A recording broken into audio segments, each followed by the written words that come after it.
আপনার এই বাসটা যেমন ভাবে ডুবে গেল, এই বাসের মধ্যে একজন না, দুইজন না, তিনজন না, আপনার এই বাসের মধ্যে অনেকগুলা মানুষ ছিল।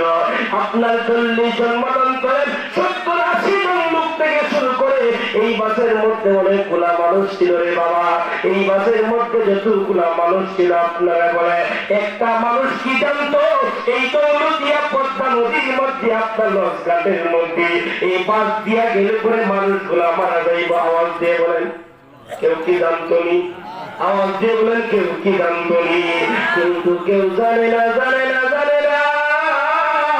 যদি কোনো মানুষ জানতো দৌলতিয়া এই পদ্মা নদীর ঘাটে